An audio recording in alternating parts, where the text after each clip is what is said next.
Yang saya hormati Direktur Intilen Grande di Surabaya, Pak Harto, Komisaris, Pak Alim, Pak David,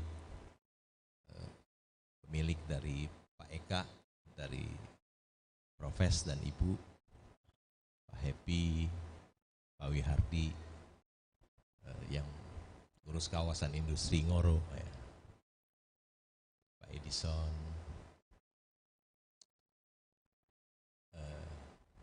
member Hungry Stock yang saya hormati, Bapak Ibu, selamat malam, salam sejahtera bagi kita semua. Saya mau mengucapkan terima kasih kepada Ibu Teresia Sandi, Corporate Secretary yang sudah mengundang saya, Corporate Secretary Intilen yang sudah mengundang saya, yang tidak bosan-bosan mengundang saya untuk membagikan pengalaman berinvestasi di Bursa Efek Indonesia selama 34 tahun. Ya. Saya tidak pernah beli saham di luar Indonesia, hanya di Indonesia saja.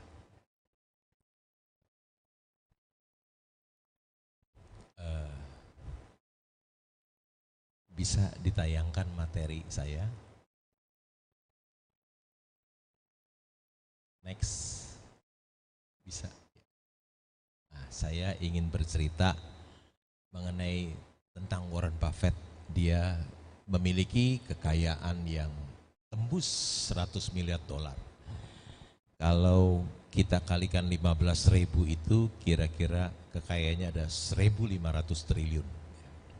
Hanya dari berinvestasi di bursa saham. Kenapa bukannya George Soros? George Soros itu yang saya dengar adalah dia seorang spekulan valuta asing yang membobolkan Bank of England. Dia juga yang membuat krisis tahun 97 di Asia Tenggara dengan spekulasi valuta asingnya dimulai dari Thailand dan terus ke Indonesia, menyusahkan ratusan juta masyarakat ya. Jadi dia bukan menjadi panutan saya. Ada juga di pasar modal yang namanya Peter Lynch, ya. Dia seorang fund manager yang sangat berprestasi dengan 3 bukunya. Ada tentang yang sangat terkenal, One Up on Wall Street, Beating the Street, dan Learn to Earn. Ya. Tapi dia juga setelah tidak jadi fund manager, hilang. Ya. Dan banyak orang menafsirkan kekayaan dia hanya 450 juta dolar. Ya. Jadi lebih baik menjadikan Warren Buffett yang punya uang 100 miliar dolar sebagai model kita. Ya.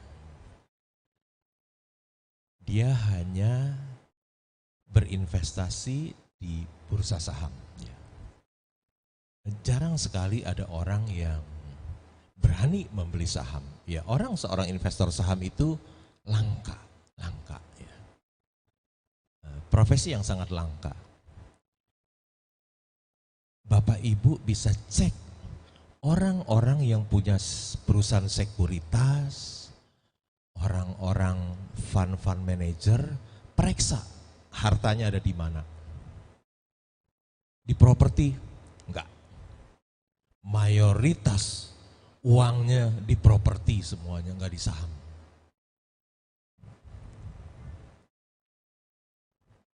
Menjadi seorang investor saham itu pekerjaan yang langka. Cek pemilik perusahaan sekuritas, pemilik aset management, uangnya, hartanya, semuanya ada dibelikan properti loh, nggak dibelikan saham. Nggak berani orang beli saham. Cari aman, beli properti paling bisa cuan banyak, resikonya rendah, cuannya besar.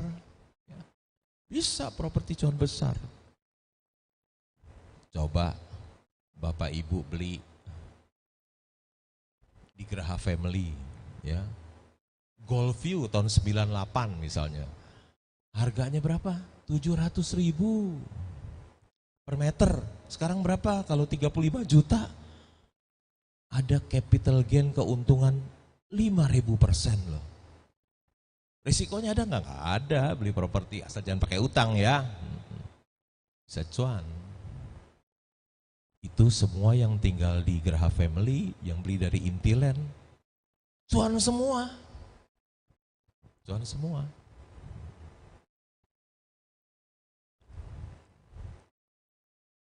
Makanya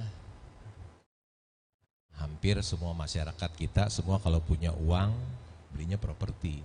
Resikonya rendah, keuntungannya besar. Apalagi beli produk-produknya Intiland.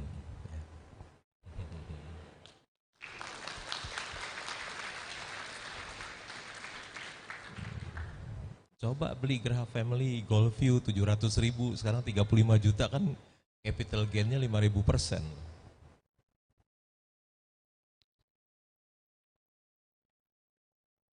Yuk kita belajar bagaimana bisa memiliki uang 100 miliar dolar ya.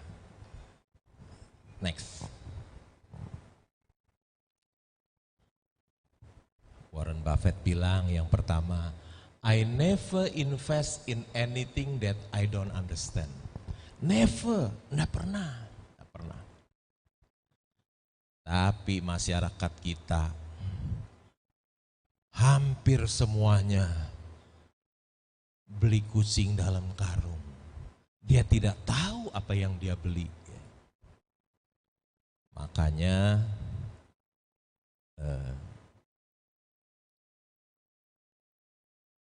banyak orang, mayoritas orang yang membeli saham pada rugi. Yang beli properti cuan semua, yang beli saham rugi. Karena apa? Beli kucing dalam karung, dia tidak tahu apa yang dia beli. Ya. Mau nggak rugi, mau cuan, ingat wisdom dari Warren Buffett. Never invest in anything that I don't understand. Nggak pernah saya beli, nggak tahu. Ya. Bagaimana sih supaya kita tahu apa yang kita beli?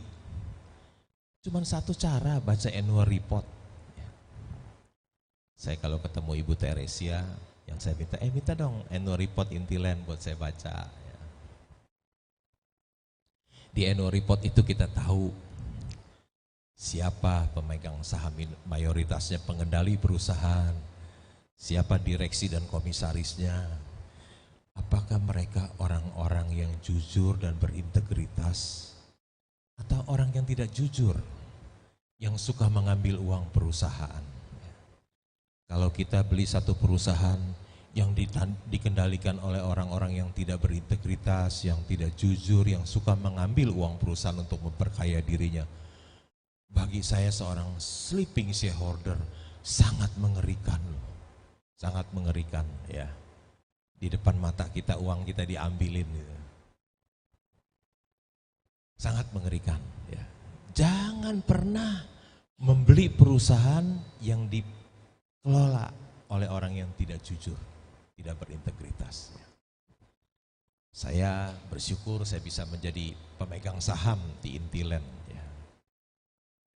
Mungkin nomor 2 kali terbesar setelah Pak Hendro ya. Gondokusumo. Kenapa saya membeli? Karena saya lihat Pak Hendro orang baik ya. Direksi dan komisarisnya semua orang yang baik, orang yang jujur dan berintegritas. Mereka sudah berusaha di bidang properti bukan 1-2 tahun, 45 tahun. Pak Alim sudah bekerja di Intiland sudah 45 tahun loh, sejak Intiland berdiri. Keren-keren semua. Nggak pernah Intiland gagal serah, nggak pernah. Semua yang beli properti Intiland pada cuan, semua cuan.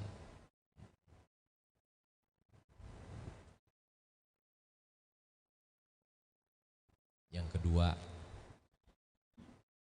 dari laporan keuangan kita bisa tahu berapa penjualannya, berapa labanya, berapa laba operasionalnya, berapa earning per share-nya, berapa price earning ratio-nya, berapa modalnya, berapa hutangnya, berapa hutang dolarnya, berapa nilai buku per sahamnya, berapa price to book value-nya. Dari laporan keuangan kita bisa lihat di kas ada berapa. Bagaimana piutangnya? Apakah banyak piutang afiliasi, piutang yang macet? Bagaimana dengan inventorinya? Apakah masuk akal inventorinya? Bagaimana dengan uang muka? Ini banyak pos-pos yang rawan ya. Uang muka. Ini uang muka bener apa bodong nih? Jadi dari laporan keuangan kita bisa tahu ya. Kalau kita tahu semua kondisi keuangannya, kemudian kita membeli, kita sedang berinvestasi. Tapi kalau semuanya kita tidak tahu dan kita membeli satu saham perusahaan, kita sedang berspekulasi. Kita membeli satu saham perusahaan bukan membaca annual report, tapi kita dengar dari teman kita, dari pialang saham kita, dari tukang pom-pom, dari influencer.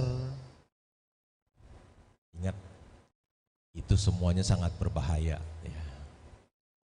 Hanya pegangan kita cuma satu, laporan keuangan annual report. Seperti Warren Buffett bilang, I never invest in anything that I don't understand. Never. Jangan pernah beli kucing dalam karung. Ya. Tuhan itu maha pengampun. Tapi bursa saham tidak kenal belas kasihan. Bursa tidak pernah memberi ampun kepada orang yang tidak tahu apa yang dia beli. Next.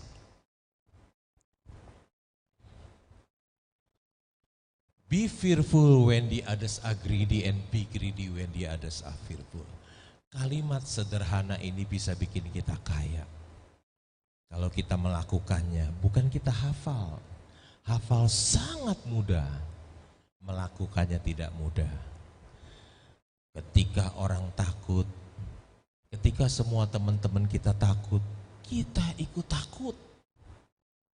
Ketika semua orang greedy serakah, kita ikut greedy.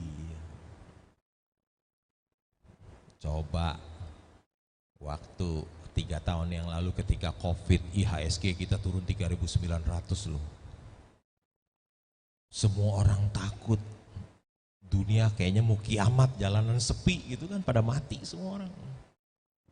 Saham murah IHSG kita 3.900. Waktu semua orang takut, kalau kita ingat wisdomnya Warren Buffett kita jalankan. Be greedy when the others are fearful. Kita beli semuanya dengan uang yang kita ada. Berapa tahun kemudian IHSG kita pulih. Kaya deh kita deh. Sederhana seperti itu untuk menjadi orang kaya. Ya. Ketika orang takut semuanya murah. Ya. Kita beli, kita simpan, kita tunggu. Satu hari dia membaik kembali, harga sahamnya juga meningkat, kita jual. Katanya namanya cuan soro. Cuan soro. Next. Orang yang cara mendapatkan uang 100 miliar dolar, 1.500 triliun, apa yang dia lakukan tiap hari? Ini loh yang Warren Buffett lakukan, dia bilang, I just sit in my office and read all day. Kerjanya apa tiap hari? Read all day, tiap hari baca. Tentu yang dia baca bukan novel, bukan. Ya. Yang dia baca adalah laporan keuangan, koran, kalau kita media sosial gitu ya, baca. Jadi dia tahu apa yang dia beli, dia tidak beli kucing dalam karung. Ya.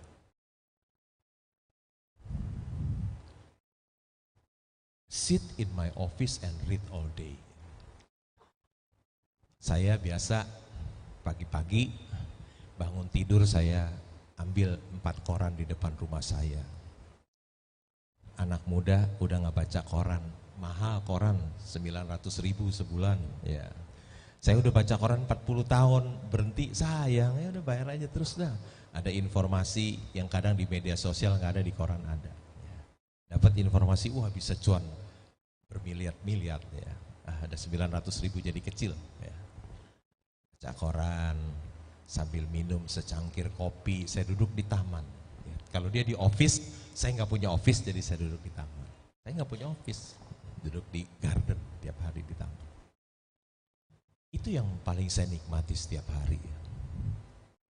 Saya membaca koran, membaca laporan keuangan, membaca media sosial sambil minum secangkir kopi, itu yang paling saya nikmati sampai jam 9.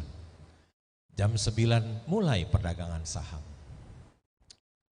Kalau ada saham yang saya pengen beli, pelan-pelan saya membeli, kumpulin setiap hari. Nggak selesai-selesai belinya, terus kumpulin terus, nggak selesai-selesai, nggak pernah selesai. Karena supaya harganya tidak naik, tidak mahal, jadi pelan-pelan saya. Orang menyebutnya katanya Lo Keng Hong melakukan aksi senyap, katanya senyap. Sendirian di rumah, nggak ada yang tahu, ya di rumah sendirian membeli. Nggak ada tim, nggak ada anak buah, nggak ada sekretaris, nggak ada staf keuangan, sendirian aja. Aksi senyap, kata wartawan, tulis jurnalis. Atau kalau saham saya udah naik banyak, saya juga menjual pelan-pelan dari rumah saya. Itu saya lakukan sampai jam market tutup 4.15. 4.15 capek. 4.30 kira-kira udah masuk ke kamar, nyalain AC, tidur saya. 1-2 jam, udah bangun, mandi, makan, baru bangun tidur otaknya fresh. Baca lagi, reading lagi. Baca website Bursa Efek Indonesia, lihat ada aksi-aksi korporasi apa, baca satu-satu. Mungkin ada 300 pengumuman setiap hari, tapi nggak dibaca semua. Yang tertarik aja dibaca. Baca lagi transaksi hari ini. Siapa sih yang beli ini? Siapa sih yang jual? Kan bloker-blokernya ada, diperiksa lagi satu-satu. Ya. Tiap hari saham terus sampai jam 12 malam, ngantuk, jam 11, jam 12 tidur. Jam 6 pagi besok bangun lagi, terus berulang-ulang. Saya melakukan satu hal, ya, gak punya pekerjaan lain-lain, hanya membeli dan menjual saham. Satu hal yang saya lakukan tiap hari selama 34 tahun, lama-lama jadi mahir,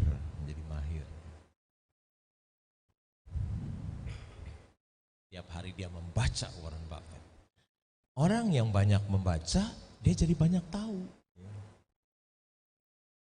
Pepatah bahasa Indonesia mengatakan, membaca adalah jendela dunia. Pepatah bahasa Mandarin bilang, Suli ziyu huang jing u.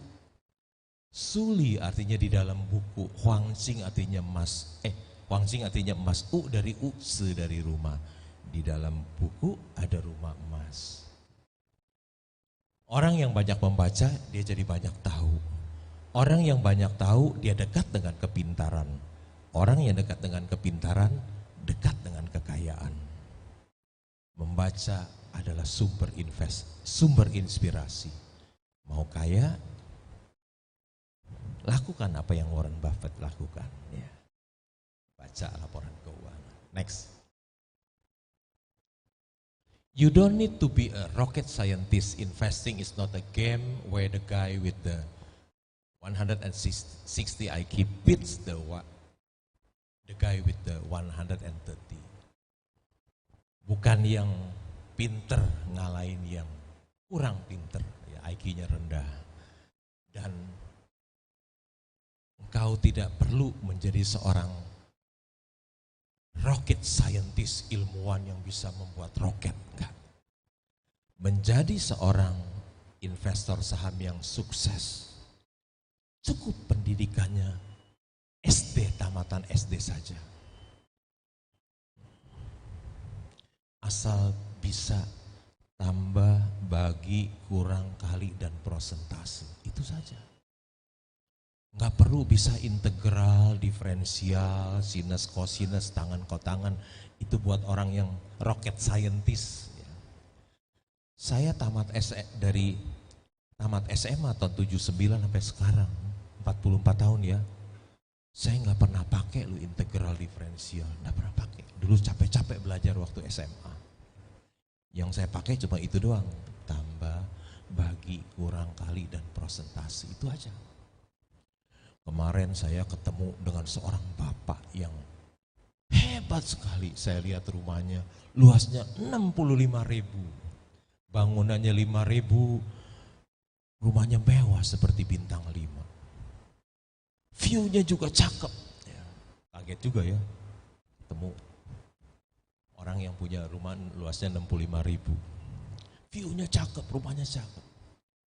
Bapak itu bilang sama saya, usianya 63 tahun, lebih muda setahun dari saya. Dia bilang sama saya, Pak, saya SD nggak tamat loh Pak. Terus saya bilang, oh kalau gitu Bapak saya kasih gelar ya Pak. Apa gelarnya? SDTT TBK. Apa Pak? SD tidak tamat tapi bisa kaya.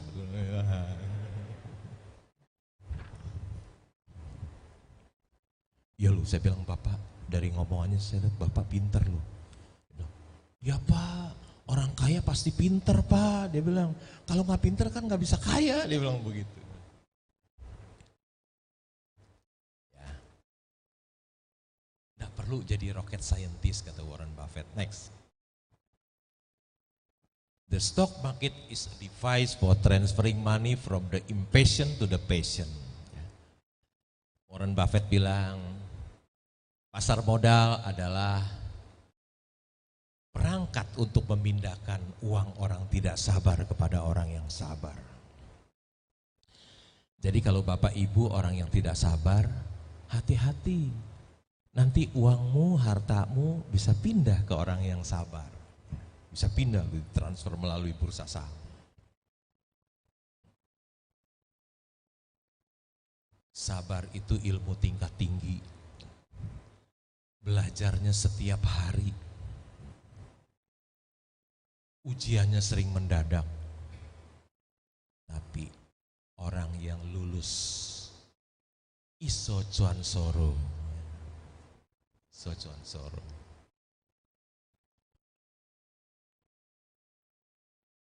Sabar itu juga sangat penting dalam kehidupan kita sehari-hari. Orang yang dapat sabar menahan amarah, dia akan terhindar dari banyaknya penyesalan. Orang yang dapat sabar menahan amarah, dia akan terhindar dari banyaknya penyesalan. Orang yang sabar, iso cuan soro. Next. Our portfolio show little change. We continue to make more money when snoring than when active. Mungkin Bapak Ibu nggak pernah dengar nih, ya. Yang kita selalu dengar adalah kamu harus kerja keras, kerja keras, kerja keras. Warren Buffett bilang apa? Portofolio dia itu berubahnya sedikit berubah. Dia bisa mendapatkan lebih banyak uang ketika sedang ngorok loh, daripada dia aktif bekerja. Kalau dia kerja, dapatnya uang lebih sedikit. Kalau dia ngorok, dapat uangnya akan lebih banyak. Kok ngono yo? Kok bisa gitu ya? Karena Warren Buffett sudah punya wonderful company. Wonderful company-nya itu bisa bekerja sebagai mesin pencetak uang buat Warren Buffett. Kenapa kita harus kerja keras, kerja keras, kerja keras? Karena kita belum punya. Jadi yang belum punya saham Wonderful Company harus kerja keras, dan kerja keras. Tapi kalau you sudah punya saham Wonderful Company, bisa ngomong seperti Warren Buffett.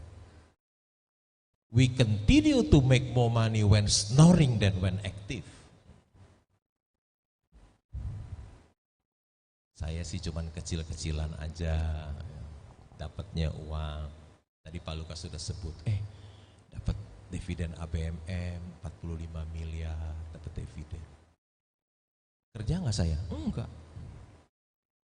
Tanpa kerja hanya tidur saja. Mendadak lagi di Surabaya, tiba-tiba tadi Pak Lukas juga ada cerita, Lipan Finance 10 tahun nggak bagi dividen, mendadak bagi dividen 100, lagi 20 miliar, kerja nggak? Enggak, tidur aja. Itu yang kecil-kecil aja. Jadi kalau ngorok tambah kaya, harus memiliki saham Wonderful Company.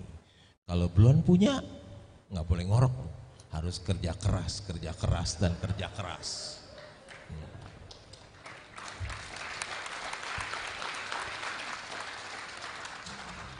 Next. It is far better to buy a wonderful company at a fair price than a fair company at a wonderful price. Wah, ini ilmu saham tingkat tinggi. Ya. Banyak orang-orang terkaya nggak ngerti kata-kata ini, nggak ngerti. Orang-orang kaya loh, Sultan Wong Sugi nggak ngerti kalimat ini. Warren Buffett bilang, jauh lebih baik, far better, memiliki wonderful company di harga yang wajar daripada memiliki perusahaan yang biasa-biasa, harga murah. Ini ilmu tingkat tinggi. Dulu Warren Buffett ketika dia masih muda, dia kuliah di Columbia University, dosennya Benjamin Graham. Dosennya mengajarkan untuk membeli discount stock, saham murah. Kalau suatu saham, harga satu saham diperdagangkan 2/3 dari nilai buku, ya 67%. Wis dituku aja.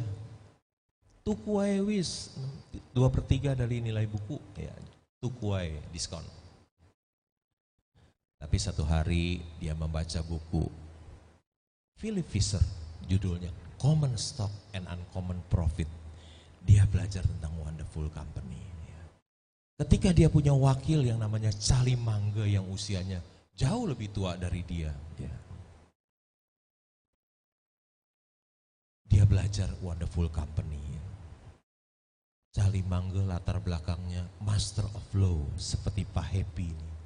Bagian legal officer dari direktur legal dari Intilem. Charlie Munger, wakilnya Warren Buffett itu, dia juga Master of Law, ya, dari Harvard kalau nggak salah. Jadi perusahaannya Warren Buffett nggak pernah kena kasus hukum karena wakilnya seorang ahli hukum. Yang aneh, Warren Buffett belajar tentang wonderful company dari wakilnya yang sarjana hukum Master of Law. Tadi saya bilang banyak orang-orang kaya nggak ngerti kalimat yang hebat ini. Orang-orang kaya masih happy beli perusahaan yang cuannya setahun 2,5 miliar. Yang kita bilang itu cigar butt investing. Investasi puntung rokok yang dia beli, dia begitu happy. Saya ngomong, Warren Buffett bicara, it is far better to buy a wonderful company. Dia nggak ngerti. Tetap yang dia beli cigar butt. Next. Opportunities come infrequently when it rains gold. Put out the bucket, not the timber. Kesempatan itu datangnya jarang. Ketika hujan emas, keluarkan ember yang besar. Jangan gayung, jangan ember yang besar.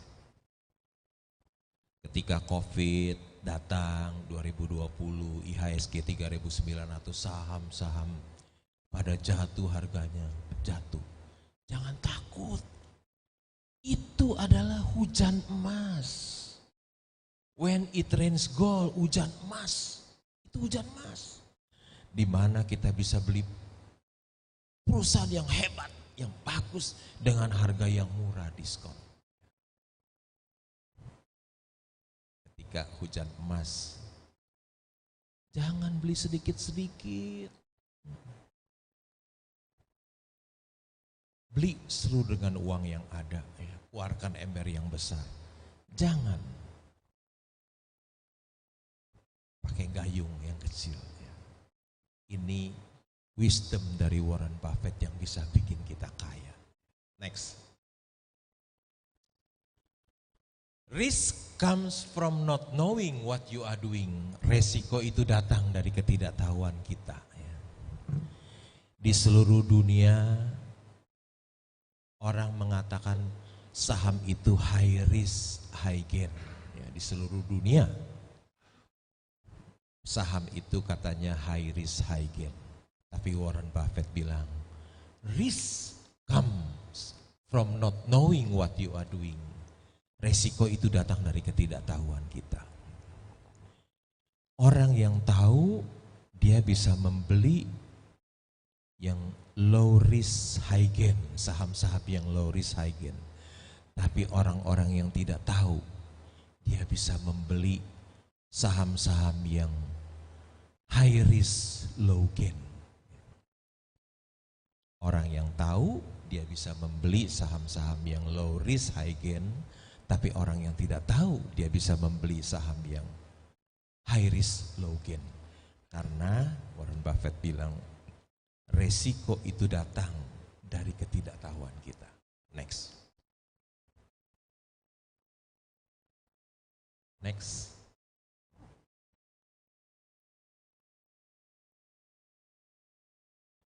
Diversification is protection against ignorance. It makes little sense if you know what you are doing.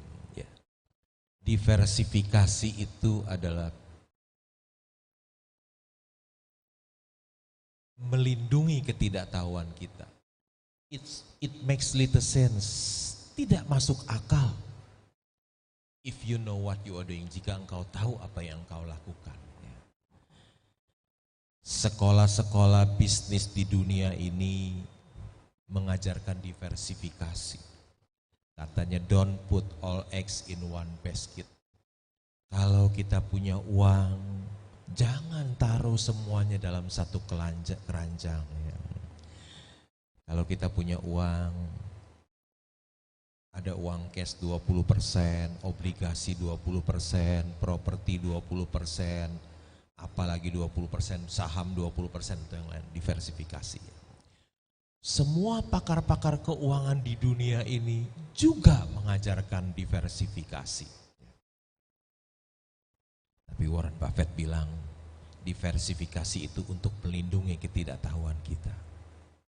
Kalau kita tidak tahu, ya diversifikasi. Tapi tidak masuk akal bagi orang yang tahu. Tidak masuk akal bagi orang yang tahu. Warren Buffett bukan ngomong doang, ya. Dia bicara dan dia melakukannya. Tahu saham Apple yang dia miliki nilainya berapa? Satu saham loh. 160 miliar dolar kali 15.000, 2.400 triliun hanya beli satu saham Apple. Itu portofolio dia itu 47% dari portofolio dia itu isinya saham Apple. Wonderful company. Ya. Bapak Ibu semua banyak yang pakai Apple. Yang profit. Ya, saya nggak tahu ya, cuma tebak-tebak aja mungkin HP yang dia jual 25 juta, costnya cuma 5 juta. Apple itu cuan soro.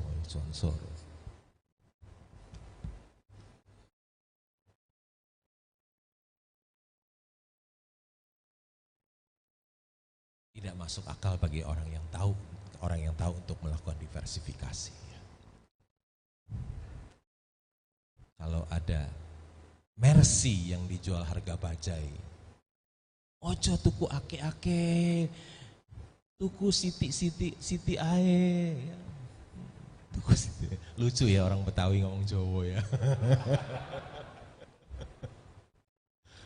Lucu orang Betawi ngomong Jawa. Harus diversifikasi. Ojo tuku ake-ake. Masa ada Mercy jual harga bajai, ojo tuku ake-ake, dorong semua. Jangan diversifikasi.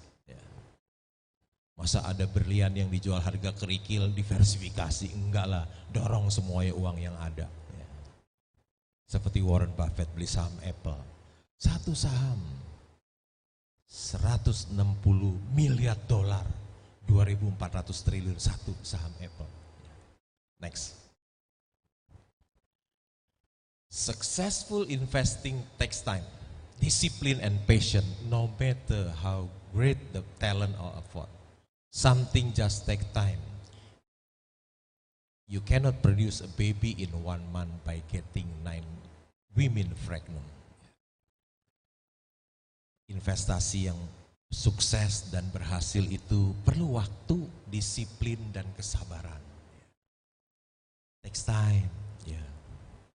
Perlu butuh waktu. Bukannya pagi beli, sore udah cuan dijual, bukan. Perlu waktu, ya. Disiplin dan kesabaran. Coba saya tanya, tanam kelapa sawit kan berbuah butuh 4 tahun, ya. Dia perlu waktu, perlu disiplin, kesabaran. Masa beli saham, pagi beli, sore udah minta untung. Ya. Next. After all, you only find out who is swimming naked when the tide goes out. Kamu akan menemukan siapa yang berenang telanjang ketika air surut. Waktu ekonomi baik, oh semuanya baik. Semuanya kelihatan orang-orang hebat, orang-orang bonafit. Ya, oh bonafit semua ketika ekonomi baik, orang-orang hebat. Tapi waktu kesulitan datang, baru kelihatan tuh. Yang orang yang benar sama yang nggak benar baru kelihatan. Ya. Ketika COVID datang 3 tahun yang lalu, baru kelihatan siapa yang berenang telanjang, siapa yang pakai baju berenang, pakai baju renang. Ketika waktu sebelum COVID, semuanya cakep-cakep semua, ya bagus, baik-baik semua. Ketika COVID datang, baru tahu dah lah. Si A gagal bayar, si B gagal bayar, si C gagal bayar, si D gagal bayar, si E sebetulnya gagal bayar, ikut-ikutan makan duit orang juga, gagal bayar juga. Mumpung nih yang lain semua gagal bayar, gua gagal bayar sebetulnya. Ambil aja juga pura-pura gagal bayar sekalian. Ya. Ketika kesulitan datang, baru ketahuan tuh orang yang bener apa yang gak bener. Next. I'm not interested in cars and my goal is not to make people envious. Don't confuse the cost of living with the standard of living. I am not interested in cars. Saya tidak tertarik dengan mobil. Wah, seperti orang-orang sekarang ya suka pamer-pamer mobil mewah. Ya. Tadi saya baru lihat rumah satu di garasinya, ada mobil Porsche. Dia bilang, my goal is not to make people envious. Nggak mau bikin orang iri sama saya. Nggak mau. Masyarakat sekarang naik mobil mahal-mahal, bikin orang iri ya, bikin orang iri. Supaya kelihatan kaya. Dia nggak tahu dia beli mobil mahal, tiap tahun depresiasi turun, harganya turun terus. Ujungnya lama-lama jadi besi tua mobil mewahnya. Tapi kalau beli saham, beli properti, nilainya apresiasi. Tiap tahun harganya naik. Rugi lu beli mobil. Beli mobil tiap tahun nilainya turun, depresiasi, ujungnya jadi besi tua. Beli properti, beli saham, tapi saham juga bukan saham kucing garong ya, bukan. Saham wonderful company. Beli properti nilainya apresiasi naik.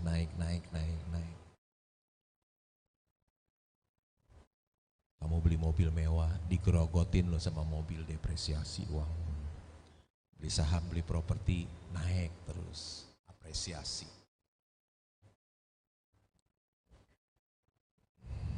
Siapa yang suka beli mobil mewah, pamer-pamer lagi, jangan ikut Warren Buffett. I'm not interested in cars, katanya. Mobilnya juga sederhana.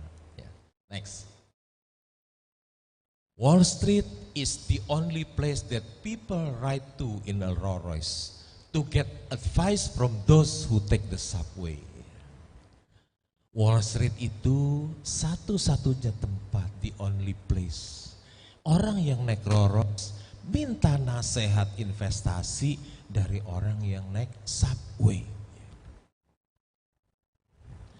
Artinya orang kaya mau tambah kaya minta nasihat investasi dari orang miskin. Lucu kan, terbalik. Harusnya yang naik subway minta nasihat investasi dari orang yang naik Rolls Royce. Satu-satunya di dunia adanya di Wall Street. Mau di Wall Street, di Bursa Efek Indonesia juga banyak, sama. Ya. Cuman di sini nggak naik Rolls Royce, yang naik Mercy minta nasihat investasi dari yang naik busway. Ya. Ada tuh, banyak bukannya ada. Saya pernah ke New York, ya karena di situ ada Wall Street. Saya mau tinggal di New York, saya tinggal di dekat Wall Street. Dari hotel di situ, tinggal di sana.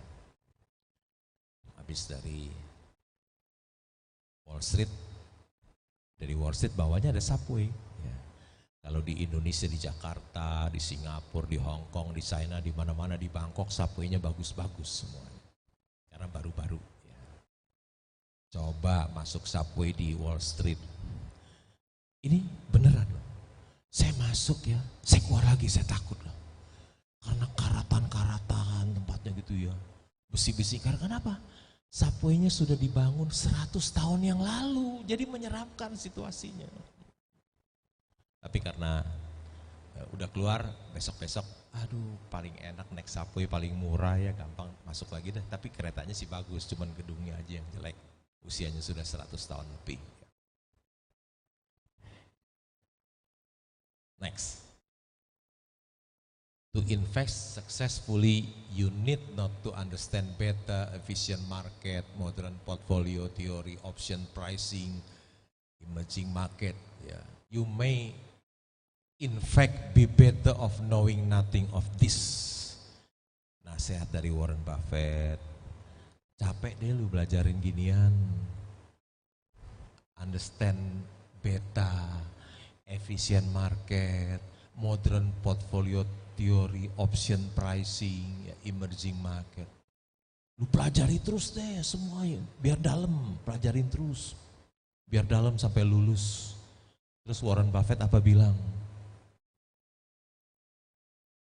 You may in fact be better of knowing nothing of this. Lebih baik kamu gak kenal ginian deh.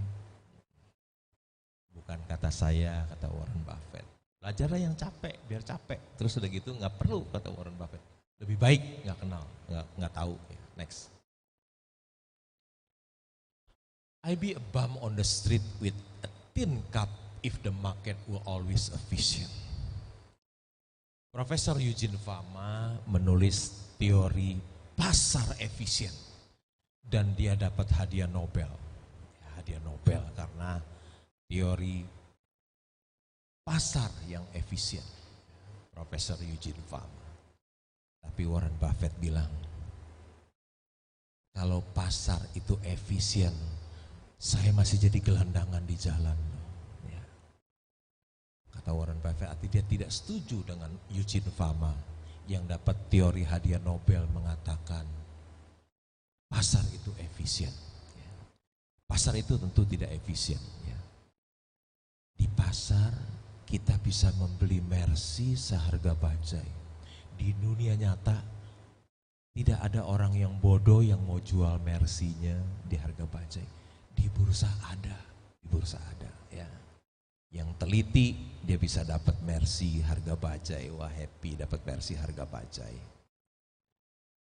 Tapi di bursa lebih banyak bajai yang dijual harga Mercy. Makanya orang pemain saham banyak yang rugi karena lebih banyak bajai yang dijual harga Mercy. Beli bajai harga Mercy. Akhirnya kau akan nangis, stres, kehilangan hartamu yang kau cari dengan susah payah seumur hidupmu. Ya. Bahkan bisa mengalami gangguan jiwa atau bunuh diri. Next. If calculus or algebra were required to be a great investor, I have to go back to delivering newspaper.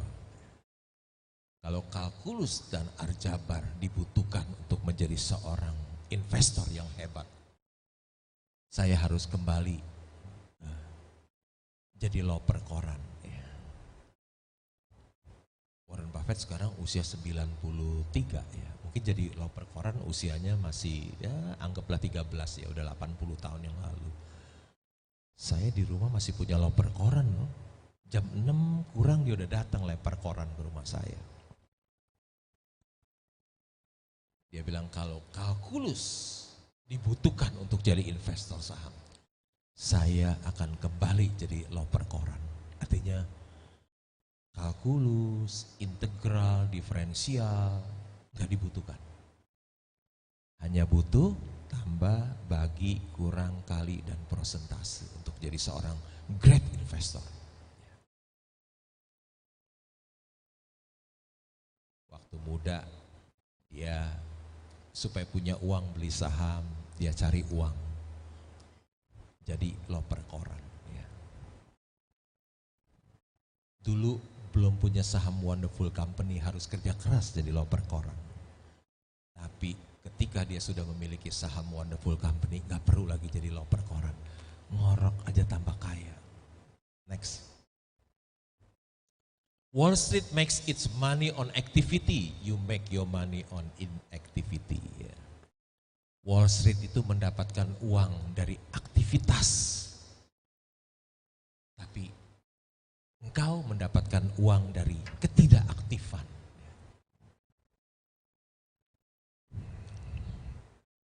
Wah, kalau sekuritas itu, kalau kamu jadi trader, jadi scalper yang beli pagi jual sore, dia senang. Kenapa? Pagi-pagi beli bayar fee, sore jual bayar fee lagi. Terus-terusan bayar fee. Kaya deh dia. Tapi kalau punya nasabah seperti saya, beli dan tidur, mati deh dia, nggak ada omset, udah beli bertahun-tahun nggak dijual-jual ya. Bisa sekuritasnya bisa tutup. Karena saya beli simpan ya. Sekuritas itu hidup karena nasabahnya jadi scalper, jadi trader, beli pagi jual sore, atau BPJS, beli pagi jual sore ya, beli BPJS ya. Ada juga yang beli sore jual pagi,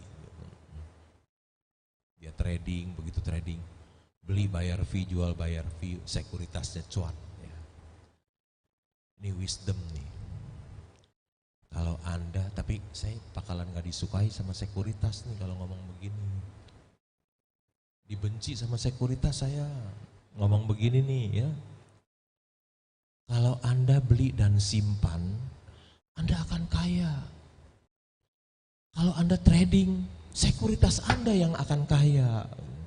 Dibenci deh gue sama sekuritas kalau ngomong begini. Tapi ini kebenaran wisdom yang harus saya sampaikan. Dibenci ya sudahlah. Kalau Anda beli dan simpan, Anda akan kaya. Kalau Anda trading, sekuritas Anda yang akan kaya. Rankingnya di atas terus dia. Next. I cannot be involved in 50 or 75 things. That's Noah Ark way of investing. You end up with a zoo that way. I like to put meaningful amounts of money in few things. Ini namanya gaya investasi Nabi Nuh. Ya. Nabi Nuh ketika dia buat bahtera, semua binatang dimasukin, apa aja, tikus ya masuk, kecoa ya masuk, semuanya masuk. Ya. Warren Buffett nggak mau begitu. Ya. Dia hanya beli saham Wonderful Company. Next. ada loh orang yang punya saham, banyak sahamnya. Kecil-kecil sedikit-sedikit, sahamnya sampai 100 macam. Ya, itu seperti namanya investasi gaya Nabi Nuh. If you don't find a way to make money while you sleep, you will work until you die. Ya. Kata Warren Buffett, kalau Anda tidak bisa menghasilkan uang ketika tidur, maka Anda harus kerja sampai mati.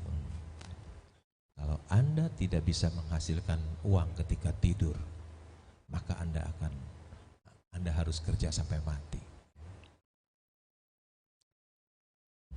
Kalau kita lihat ya, kita kan sering ke Singapura dekat. Kalau kita makan di food court, banyak orang-orang tua yang umur 75 masih jadi cleaning service ya. Jadi teringat perkataan Warren Buffett. If you don't find a way to make money while you sleep, you will work until you die. Mesti kerja lu sampai mati ya. Next. Next. Please. You have to read a jillion corporate annual report and their financial statement. Kamu harus membaca corporate annual report yang banyak dan laporan keuangan. Ini kunci keberhasilan dari seorang investor saham. Mau jadi investor saham yang berhasil, kuncinya hanya ini. Baca annual report, laporan keuangan perusahaan. Jadi kita tahu apa yang kita beli, cuannya piro ya. Nggak usah kalau aduh saya nggak bisa nih. Baca doang mah gampang, lihat aja laba bersihnya berapa, cuannya piro, satu aja. Kalau mau lebih dalam baca semua, ya harus baca semua sih. Nggak ada cara lain ya. Kalau dia mengajarkan cara lain untuk mendapatkan uang selain membaca laporan keuangan, itu ajaran tidak benar. Ya. Bolehlah diikutin, mungkin bisa dapat duit ya, tapi sedikit, nggak bisa dapat uang 100 miliar dolar ya, seperti Warren Buffett. Next, you cannot make a good deal with a bad person. Engkau tidak akan bisa mendapatkan kesepakatan yang baik dengan orang yang buruk. Ya. Peringatan dari Warren Buffett, kamu jangan bikin kesepakatan dengan orang yang buruk kalau kamu lihat dia bukan orang yang benar. Jangan. Udah jangan, kamu menghindar aja deh. Jangan mengharapkan cuan dari dia, pergi aja. Daripada mengharapin cuan dari dia, jangan kamu ditipu sama dia bisa.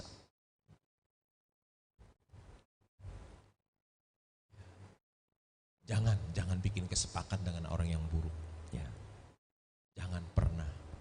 Nanti Anda akan memperoleh kesulitan yang besar.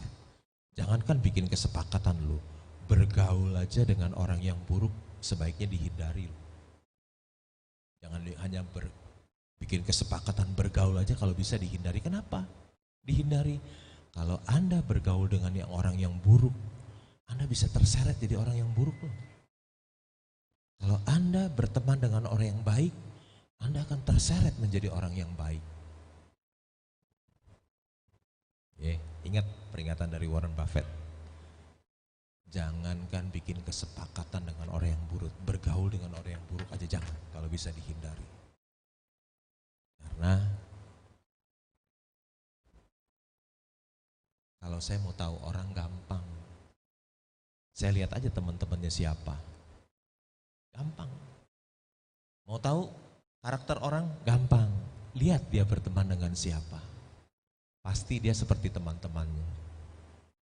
Kalau dia bertemannya dengan orang buruk, ya pasti dia orang buruk. Kalau dia berteman dengan orang yang baik, dia pasti orang baik. Lihat saja temannya, gampang. Ya. Ingat peringatan dari Warren Buffett, jangan bikin kesepakatan dengan orang yang buruk. Next. The best thing that happened to us is when great company gets into temporary trouble. We want to buy them when they are on the operating table. Yang terbaik ketika membeli saham perusahaan yang hebat adalah ketika dia mengalami kesulitan sementara, temporary trouble. Bukan kesulitan permanen, bukan ya, kesulitan sementara. We want to buy them when they are on the operating table, ketika dia di meja operasi. Dan itu sudah dibuktikan oleh Warren Buffett ketika terjadi krisis subprime mortgage ya, tahun 2008. Bank of America susah, mengalami kesulitan, banyak kredit macet ya. Warren Buffett invest di sana ya. Dapat harga murah dan dia cuan soro ya, di Bank of America ya. Beli sangat murah sekali, dia injek, kemudian banknya sehat kembali, harga sahamnya naik, ya wis cuan soro ya. Ini wisdom dari Warren Buffett. Next. In the 54 years Charlie Munger and I have worked together, we have never forgone an attractive purchase because of the macro or political environment or the view of other people. In fact, this subject never come up when we make decision. Charlie Munger dengan Warren Buffett sudah bekerja sama selama 54 tahun. Ya. Ketika dia membeli saham, dia tidak memperhatikan makroekonomi, ya. Tidak mau lihat politik, environment, makroekonomi, politik, the view of other people, pandangan dari orang-orang nggak mau, yang mau lihat semuanya. Orang-orang kalau mau beli saham, makronya gimana, politiknya gimana, pandangan orang gimana? Enggak. Warren Buffett hanya lihat kinerja perusahaan. Warren Buffett dan Charlie Munger hanya lihat kinerja perusahaan, cuannya piro. Hanya lihat yang mikro ya, nggak mau lihat yang makro. Ya. Dikaitkan, nanti gimana saham waktu pemilu, nggak mau dikait-kaitkan. Ya. Next. Gokil Warren Buffett, cuan gede 1.720 triliun dari Apple. Ini artikel dari CNBC. Warren Buffett cuan gede 1.720 triliun dari saham Apple, satu saham. Cuannya 1.720 triliun. Bapak Ibu sekalian, lu mau dagang apa sih yang bisa cuan 1.720 triliun? Nggak capek lagi tidur doang. Mau cuan apa? Ayo. Mau buka kafe bisa nggak cuan 1.720 triliun? Bisa. Buka restoran bisa? Saya kasih tahu nih, banyak anak muda nih yang sukanya makan KFC. Ya, seperti saya juga suka KFC. KFC itu punya restoran di Indonesia, ada 600 restoran. 600 restoran. Restorannya nggak ada yang sepi, semua rame. Saya kalau masuk ke KFC, ada antrian 10-20, capek lah, keluarnya nggak jadi makan lah KFC, males, antriannya panjang-panjang, nggak pernah nggak ada antrian. Waduh, untung besar lu, ya KFC untung besar ya. Kelihatannya dari luar untung besar, lihat laporan keuangannya, apa? 4 tahun rugi lu KFC, lihat laporan keuangannya, rugi. Udah kerja punya restoran 600 di Indonesia, begitu rame. Saya mungkin makan KFC udah hampir 40 tahun ya. Nggak tahu 30 apa 40 tahun, nggak lupa deh. Waktu saya SMA mungkin udah makan. Tahu nggak KFC? KFC nggak pernah bikin ayam keasinan, nggak pernah. Saya sering masuk ke restoran, aduh asin. Kemarin saya makan sop kambing obat di Surabaya, wih asin. Saya bilang, Mbak, minta air panas ya, saya tuang air panas supaya nggak asin. KFC 30-40 tahun nggak pernah keasinan, rame, laku keras. Coba lihat laporan keuangannya, rugi lu 4 tahun. Warren Buffett yang kerjanya tidur doang bisa cuan 1.720 triliun, enak bener ya. Enak bener loh. Mau jadi investor saham? Turu ae iso sugih loh. Betul ya? Ngomong Jawa turu ae iso sugih. Iso cuan soro loh. Cuan 1.720 triliun. 1.700. Oh betul, turu aja, enak. Siapa yang bisa umur 93 tahun masih cuan soro, cuan gede? Hanya investor saham. Enak ya? Enak tenan. Jadi investor saham itu enak tenan. Saya pikir presentasi saya sampai di sini saja. Semoga bermanfaat dan bisa memberikan inspirasi bagi kita semua.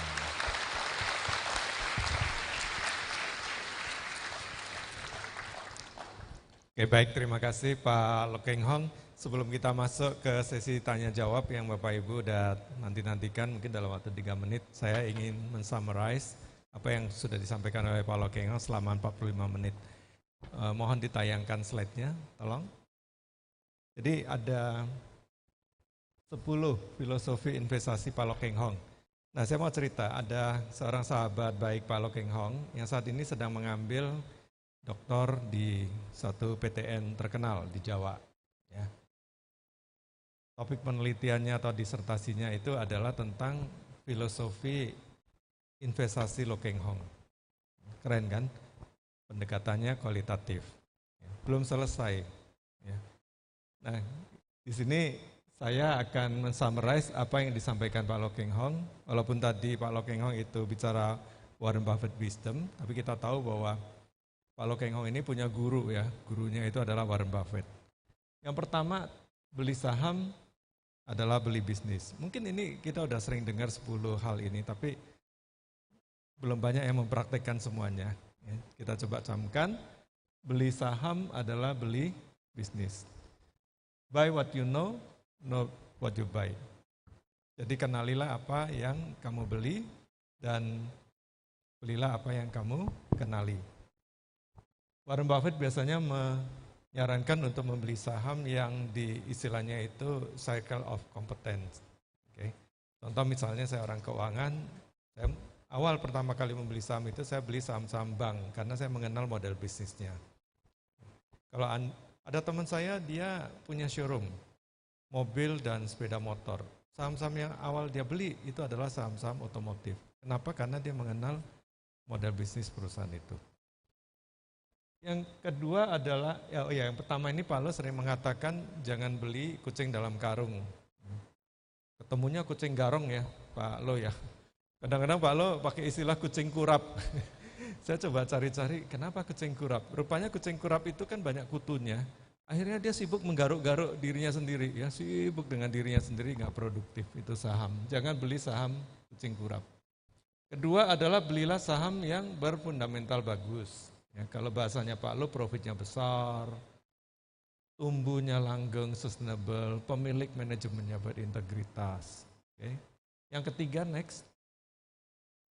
Beli saham di harga yang bagus, yaitu beli Mercy tadi harga kijang atau bajai, agar margin of safety besar. Ya, high gain, low risk principle. Suatu ketika Pak Loh mengatakan ke saya, satu kalimat yang saya selalu ingat-ingat, ya, Pak Lukas, margin of safety saham-saham yang saya beli itu besar. Dan itu kadang menyelamatkan saya ketika estimasi, prediksi, harapan saya terhadap saham itu tidak terwujud. Saya masih bisa cuan. Ya. Jadi ini yang tadi saya katakan bagaimana melawan gravitasi investasi. High gain, low risk. Ya. High gain, low risk, karena mosnya besar. Next. Nah ini yang susah nih, sabar. Saya tahu Pak Loh ini orangnya sabar banget. Saya berteman dengan Pak Loh sejak 2010. Saya nggak pernah lihat Pak Loh marah kepada orang lain maupun kepada saya. Orangnya sabar. Suatu saat waktu saya drive a car, Pak Loh duduk di sebelah saya sedang jualan saham. Pak Loh kan kalau jualan saham kan telepon ya. Telepon lagi jualan saham, mati. Pak Loh telepon lagi nggak diangkat-angkat. Saya tahu dia pasti marah sekali karena lewat sekian menit udah beda harga kan Pak Loh waktu itu. Tapi Pak Loh sabar sekali, dia telepon lagi ke orang yang lain, dia kasih tahu baik-baik. Sabar sekali Pak Loh. Ya.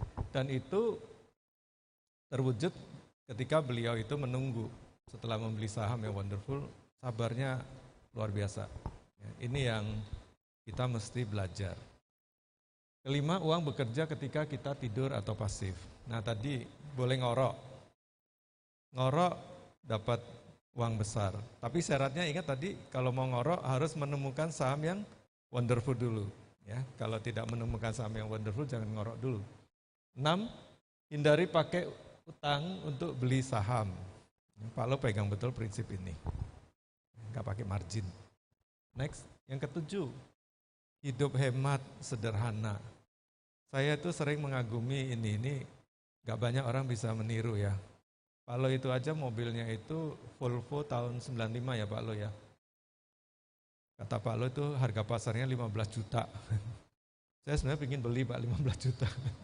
Saya jual lagi, saya lelang itu bisa laku 300 juta mobilnya Lo Keng Hong.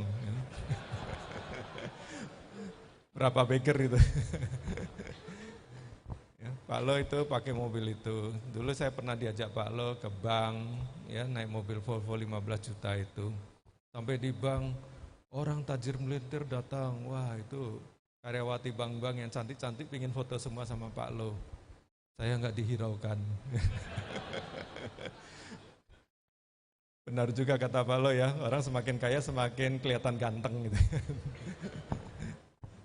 Lihat transfer uang jumlahnya besar sekali. Tapi hidupnya sederhana.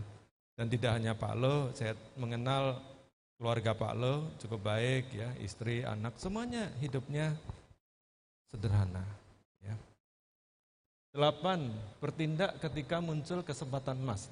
Jadi take action. Nah, harus punya nyali nih saat orang lain takut. Biasanya kalau orang lain takut, kita ikut takut ya. Orang lain berani, kita ikut berani. Pak Lo tadi mengingatkan, ketika ada kesempatan emas datang, jangan tunda-tunda, nggak usah diversifikasi, dorong semua. Next, ke-9, horizon investasinya jangka panjang. Ya, jadi Pak Lo itu nggak cuma melihat pagi beli, siang jual, sore beli, pagi jual. Ya memang dapat cuan, tapi cuannya kecil-kecil ya. Pak Lo pernah mengatakan kalau trading dapatnya uang receh, kalau investasi jangka panjang, ya dapatnya uang besar, Anda bisa kaya. Dan beliau sudah membuktikan. Nah terakhir, last but not least, be independent. Mirip Warren Buffett. Tidak mudah ikut-ikutan crowd. Crowd itu maksudnya orang kebanyakan di bursa, kita sebut aja Mr. Market, atau orang lain. Jadi Pak Lo ini orangnya percaya diri sekali. Suatu ketika di awal dengan Pak Lo, saya belum terlalu mengenal, ada satu pertanyaan yang saya menyesal sudah bertanya kepada Pak Lo. Pak Lo suka baca itu enggak analisis dari sekuritas ya, yang analisnya para analis saham. Pak Lo, saya masih ingat jawabnya gini. Kalau para analis itu, mohon maaf ya kalau ada analis, kalau para analis itu jago, udah nggak jadi analis. Benar juga ya. Jadi Pak Lo itu, dia percaya diri, dia menganalisis sendiri, dia tidak ikut-ikutan. Nah itu adalah 10 filosofi investasi Lo Keng Hong, sederhana, karena Pak Lo selalu mengatakan, filosofi strategi investasi saya sederhana, semua orang bisa tiru. Tapi yang di dalam kesederhanaan itu terkandung satu kekuatan yang luar biasa. Simple is perfect ya Pak ya. Saya sudah bisa dapat gelar doktor ya Pak ya, ini udah 10 filosofi tentang Pak Lo Keng Hong bisa dapat gelar doktor ya Pak ya. Ya. Tadi sahabat Pak Lo sedang menyelesaikan tes disertasinya Pak ini, tentang ini Pak. Dia dapat doktor, saya belum doktor Pak. Dia yang dapat doktor, Pak Lo yang ditulis belum doktor ya. Tapi Bapak udah profesor Pak, udah profesor investasi, luar biasa sekali, luar biasa. Baik, ini adalah 10 hal yang mungkin kita bisa ingat-ingat, tidak hanya itu kita bisa praktekkan dan Anda bisa kaya kalau Anda praktekkan ini, very simple. Oke. Baik, kita akan langsung masuk sekarang ke sesi Q&A yang sudah Anda tunggu-tunggu. Ya. Kita buka termin pertama, 3 penanya, nanti satu persatu dulu Oke, dari tengah. Oke, yang depan dulu deh ya. Yang depan satu ini silakan sebut nama dan berasal dari mana. Singkat aja ya karena kita cuma punya waktu. Kira-kira kalau pulang jam 1 pagi oke nggak nih? Asal dapat bocoran sahamnya Pak Lo gitu ya. Nanti munculnya jam 2 pagi gitu, wah semuanya nginep di sini nggak apa-apa. Silakan satu pertanyaan aja. Selamat malam Pak Lo dan Pak Lukas. Perkenalkan saya Oki Haryadi. Saya malam ini ada Oke. dua pertanyaan. Satu aja. Oh, satu ya baik Pak. Harus disiplin ya investor. Nggak denger suaranya. Pertanyaannya tentang seni dalam menjual saham Pak Lo. Seni menjual saham. Yang ingin saya tanyakan seni dalam menjual saham agar mendapatkan keuntungan yang maksimal. Karena Bapak terbukti bisa menjual beberapa saham seperti Indi dan INKP di harga puncak. Di saat PER dan PBV berapa kita bisa menjual saham Bajaj yang sudah kembali menjadi Mercy. Mungkin boleh diceritakan juga pengalaman Bapak dalam menjual saham yang lainnya juga agar kita bisa belajar cara Bapak menjual saham bagaimana. Juga dicicil atau sekaligus Pak agar bisa mendapatkan profit yang maksimal karena terkadang kita sudah menjual kadang turun dan juga masih naik begitu Pak. Sebaiknya dijual langsung atau bertahap. Oke, bagus pertanyaannya. Namanya Sebentar, siapa Pak. tadi? Saya ada ucapan terima kasih untuk Pak Lo dan Pak Lukas. Mungkin berkenan untuk diterima.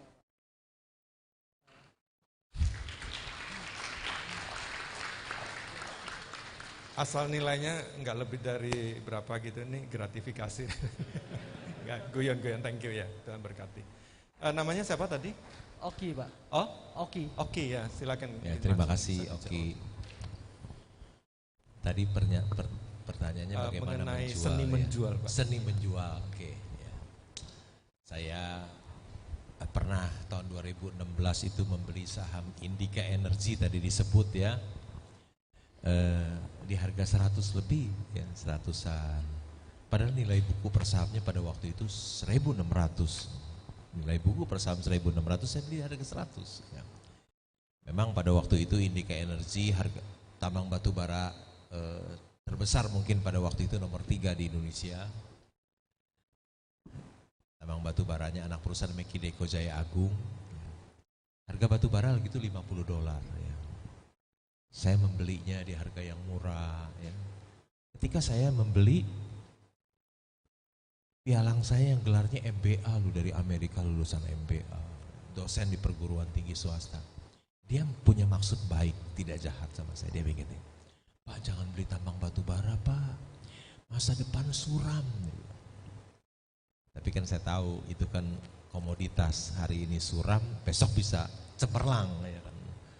Benar saya beli pelan-pelan, terus jadi pemegang saham terbesar nomor 4 tambang batu bara itu.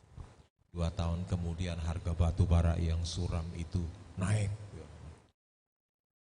Wah kalau harga batu bara naik, keuntungan Indika Energy kan jadi besar. Wah harga sahamnya jadi 4.000 lebih ya. Dan saya menjual 4.000 lebih itu di sebelahnya Pak Lukas, di sebelahnya Pak Sukarto Buyung, ya terus di mobil, terus jual terus. Dibeli terus, saya jual terus, saya kasih. Berhenti ketika terjadi gempa bumi, ya Pak Lukas. Betul, waktu saya jual terus, gempa bumi saya lari buru-buru jadi berhenti jualan. Yang paling kaya lari duluan keluar ruangan. Takut gempa ambruk di dunia itu.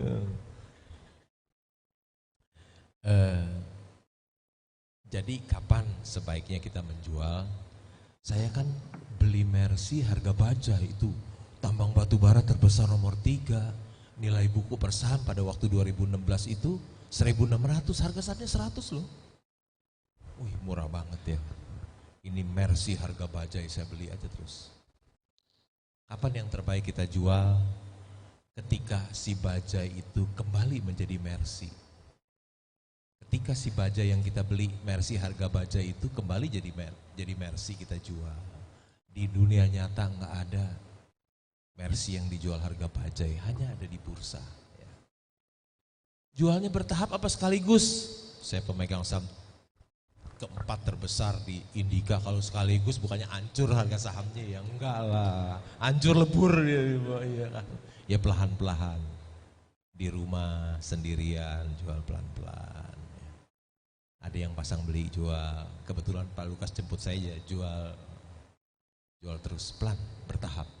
Kalau saya jual sekaligus jumlahnya begitu banyak, hancur dong, auto reject bawa langsung, besok auto reject bawa lagi, enggak. Saya juga ingin mendapatkan harga yang baik ya. Sekaligus sama bertahap, ya bertahap lah pasti. Belinya, beli nyicil, jual nyicil. Seperti orang beli rumah. Kalau jual sekaligus nggak nyicil. Belinya nyicil ya. Beli nyicil, jual nyicil, pelan-pelan. Beli supaya dapat harga murah terus pelan-pelan, pakai aksi senyap, beli pelan-pelan. Jual pun demikian, pelan jual supaya harga sahamnya tidak jatuh, dapat harga bagus terus ya. Tidak sekaligus tapi bertahap. Kalau sekaligus hancur lebur, soalnya muatan saya banyak kontainer ya. Kalau cuma saham berapa lot sekaligus aja buang, gitu ya, oke. Ya. Oke, terima kasih. Kita pertanyaan berikutnya. Oke, dari yang ini Ibu ya, silakan yang sayap kanan.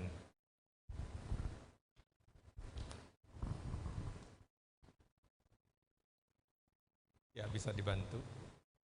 Sebut nama dari mana ya Bu? Selamat malam Bapak Lukas sama Bapak Lokeng Hong. Saya Ega dari Surabaya. Pak, saya mau tanya, kita tahu kan di lantai di bursa saham itu banyak beberapa saham dan dari berbagai sektor. Tadi Pak Lokeng menjelaskan kalau kita harus mencari wonderful company. Langkah start awal apa kalau boleh saya tahu dari awal Bapak Lokeng Hong itu bisa menemukan dari deretan setiap saham yang ada di bursa sebagai wonderful company. Langkah start awalnya Pak, itu yang ingin saya tahu karena kan saya terus terang sih banyak mendengarkan kalau sebagai seorang investor kan dia value investing, dia berlandaskan kepada sebuah landasan fundamentalnya. Nah, cuman tidak pernah dijelaskan bagaimana starting point-nya, bagaimana kita bisa menemukan nih dari deretan semua daftar saham yang ada di lantai bursa itu, di sektor manakah? Karena kan di bursa itu juga ada sektor-sektor industrinya, kemudian lingkup bidang usahanya. Nah, dari apakah setiap sektor itu mereka ada yang juga merupakan wonderful company atau hanya dari keseluruhan itu semua adalah wonderful company, seperti itu Pak. Oke, terima kasih. Sama satu boleh Pak, boleh saya minta tanda tangan untuk buku Pak Lokeng Hong kalau boleh. Saya punya bukunya. Iya, itu nanti saya tanda tangan. Iya, oke. Terima kasih Pak. Edgar ya namanya ya? Ega Pak. Ega. Iya. Oke, jadi pertanyaan tentang how to ya Pak ya. Terima kasih untuk pertanyaannya Ega. Tahapan untuk mendapatkan wonderful company ya. Menurut saya wonderful company itu adalah yang cuannya besar, ya, cuannya ake, cuannya besar. Cuan yang sedikit, apalagi perusahaan rugi itu bukan wonderful company ya. Wonderful company itu yang cuannya ake, yang besar. Kemudian yang kedua, udah cuannya besar, tiap tahun bertumbuh, growing. Ya. Tiap tahun cuannya tambah besar. Dari 5 triliun meningkat jadi 7 triliun, jadi 10 triliun, 15 triliun, 20 triliun, 17 triliun, 20 terus naik terus. Udah cuannya ake, tiap tahun tambah ake cuannya. Itu ciri khas wonderful company. Yang kedua, tadi banyak sektor. Ya. Sektor yang cuannya ake, saya nggak sebut banyak-banyak aja ya. 2 aja deh yang paling saya cinta. Ya, paling saya cinta. 2 sektor. Apa sih yang cuannya ake? 1 bank. Bukan rekomendasi membeli atau menjual, bank. Ada bank swasta di Indonesia tahun lalu labanya 40 triliun. Perusahaan apa yang bisa tandingin dia, yang bisa cuan 40 triliun? Dua yang saya cinta, batu bara, sektor batu bara. Tahun lalu ada perusahaan batu bara cuannya 38 triliun laba bersih batu bara. Perusahaan lain susah lo dapat cuan sebesar itu. Mau beli perusahaan lain bisa cuan segitu? Nggak bisa. Ya, itu ciri-ciri dari wonderful company. Oke, Ega. Oke, baik. Sekarang kita lanjut biar adil, sekarang di barisan ini ya, sebentar sabar, barisan ini dulu. Nanti kita balik ke sini. Masih sampai jam 1 kok, tenang aja. Silakan, ada di sini. Kalau nggak ada, kita lewat ke sana. Oke, yang angkat tangan ini ya. Mas yang di depan. Yang ya Anda, baju hitam. Ya. Oke.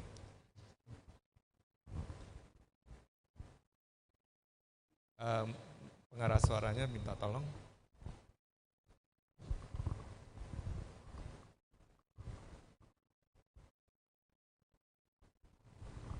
Sebut nama dari mana ya? Ya, selamat malam Pak Lo dan Pak Lokwas. Saya Willy dari Kota Malang. Yang ingin saya tanyakan ini mengenai saham Svin. Kalau saya lihat berita kan Pak Lo sudah mulai cicil jual saham Svin ya. Nah, padahal yang saya cek PBV Svin masih 0,4. Nah, melanjutkan pertanyaan dari Pak Oki tadi, kalau misalkan kita jual itu kan harga baja dari ke harga Mercy. Nah, apakah harga Mercy ini tidak selalu mencerminkan PBV-nya? Karena setahu saya kalau PBV 1 itu baru harga wajar. Itu aja, makasih. Oke, namanya siapa tadi? Willy. Willy ya? Ya. Ya, ini saya sempat ngomong ke Pak Lo, ini berani bertaruh nanti pasti ada pertanyaan tentang itu. Silakan Pak.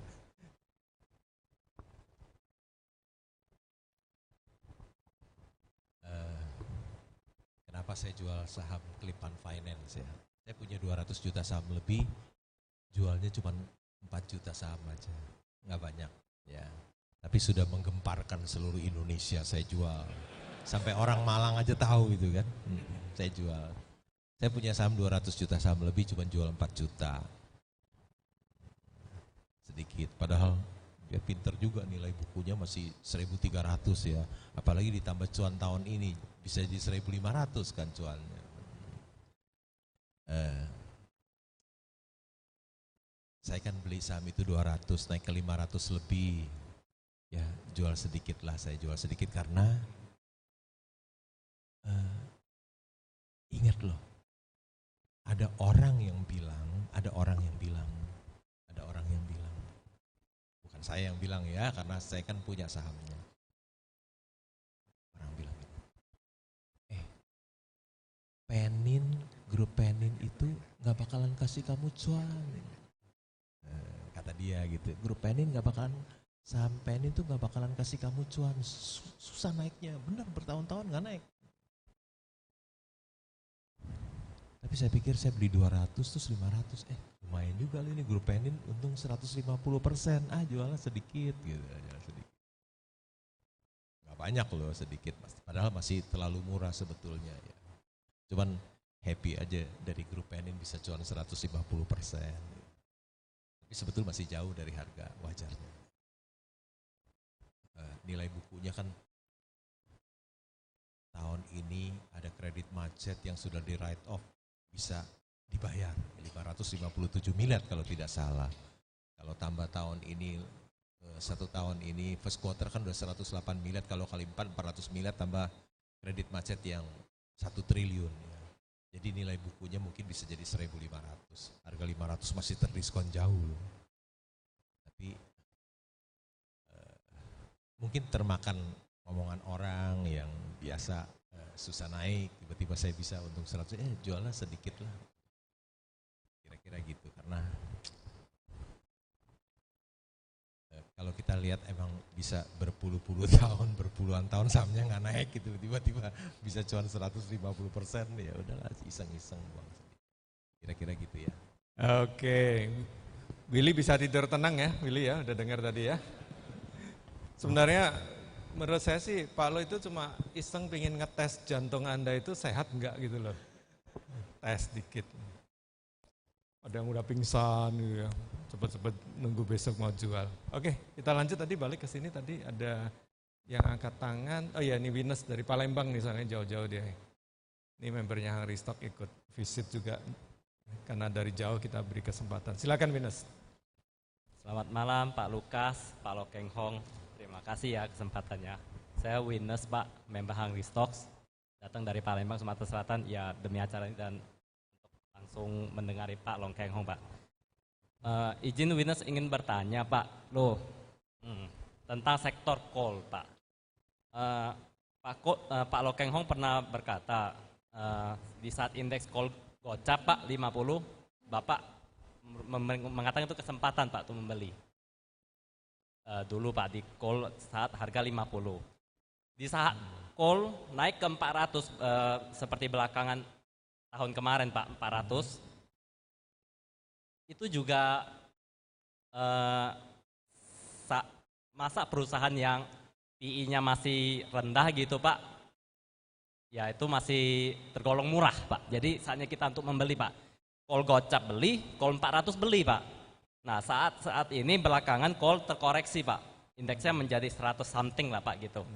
Lantas pertanyaan saya, kapan jualnya Pak? Sedangkan coal itu kan cyclical Pak, kita tahu. Nah mohon pencerahannya itu aja. Terima kasih Pak Lukas, terima kasih Pak Lokeng Hong. Ditunggu kehadirannya di kota Palembang juga Pak suatu hari. Terima kasih Ya, Pak. terima kasih. Siapkan aja empek-empeknya ya. Jadi waktu harga coal $50, saatnya beli. Waktu coalnya 400-an kok belum jual Pak, ya kan. Nah sekarang udah turun ke 100 ini bagaimana gitu Pak? Kapan jualnya gitu? Terima kasih, jauh-jauh dari Palembang ya ke Surabaya. Iya, saya punya satu saham tambang batu bara ya. Saya beli 1.300. Tiba-tiba harga coal naik 400 ya, 400. Yang 1.300 itu naik jadi 4.850. Saya pemegang saham cukup besar, mungkin nomor 3 sekarang ya di tambang batu bara yang tahun ini semoga bisa first quarter udah laba 1,6 triliun. Kalau kali 4 mungkin bisa 6 triliun. Waktu naik 4.850, kalau labanya 2.320 kan baru PI 2 kali ya. PI 2 kali dong. Labanya 2.320 terus harga sahamnya 4.850, PI 2 kali. Sayang mau dijual ya. Sayang. Mau dijual, aduh PI 2 kali masa dijual ya. Sayang. Dia turun. Dia turun ke 2450 atau berapa 2500 ya. Terus saya pikir, keuntungan saya berkurang banyak juga ya. Berapa itu ada 250 miliar kali ya, untungnya berkurang 250 miliar, sayang juga ya. Kapan mau dijual?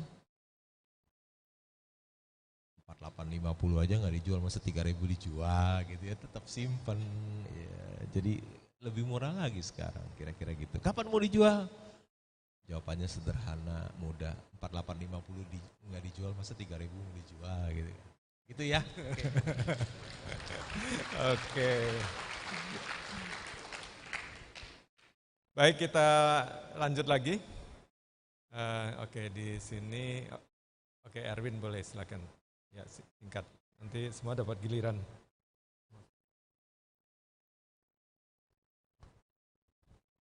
Pertanyaannya masih banyak, udah 9:30. Tergantung Ibu Teresia tuh mau selesainya jam berapa. Bu Teresia mau sampai jam berapakah? Kalau sesuai dengan rundown itu setengah jam untuk Q&A, kira-kira 12 menit lagi ya Bu. Oke, thank you. Thank you untuk kesempatannya Pak Lukas sama Pak Lu. Congrats Pak untuk dividennya. Congrats untuk dividennya Pak, dividen. Dividen. Congrats ya Pak. Jevin. Pak saya mau nanya, Makasih. kalau habitnya Pak Lo kan dari pagi sampai malam kan kebanyakan baca koran, annual report, laporan keuangan, habis gitu buku, investasi. Boleh mungkin di ini enggak ya Pak, maksudnya kebiasaan habitnya tiap hari, kebiasaan tiap hari, terus habis gitu menurut Pak Lo dari kebiasaan Pak Lo ini mana yang paling penting? Terus ada enggak buku referensi untuk kita para investor belajar lebih dalam tentang investasi? Thank you. Ya. Yang saya lakukan setiap hari itu saya sebut RTI, yaitu Reading, Thinking, and Investing. Itu yang tiap hari yang saya lakukan selama sepanjang hari, terus diulang-ulang. Yang mana sih yang paling penting? Kayaknya tiga-tiganya berkaitan ya. Tiga-tiganya berkaitan, tiga-tiganya penting. Ya, harus membaca, tentu harus berpikir. Ya. Habis berpikir harus bertindak kan investing itu. Jadi nggak ada yang ini nih, semuanya penting ya. Tadi pertanyaannya apa lagi? Saya lupa. Itu aja sih sebenarnya. Cuma itu aja atau ada yang lain tadi? sorry, Buku referensi. Ya. Ya, referensi. Saya rasa buku James Pardue ya 24 strategi investasi Warren Buffett itu bagus ya, itu bagus ya. Yang tulis Master of Law, yang tulis seorang sarjana hukum ya, bagus buku itu ya. Wakilnya Warren Buffett juga Master of Law, jadi buku itu juga Master of Law juga bagus. Saya rasa itu bagus, boleh dibaca ulang-ulang ya. Yang lain ya misalnya The Tao of Warren Buffett juga boleh baca, Mary Buffett ya. Bisa juga baca bukunya Benjamin Graham ya. Ada Security Analysis, ada Intelligent Investor. Bisa juga baca buku Philip Fisher, Common Stock and Uncommon Profit ya. Banyak dibaca ya, untuk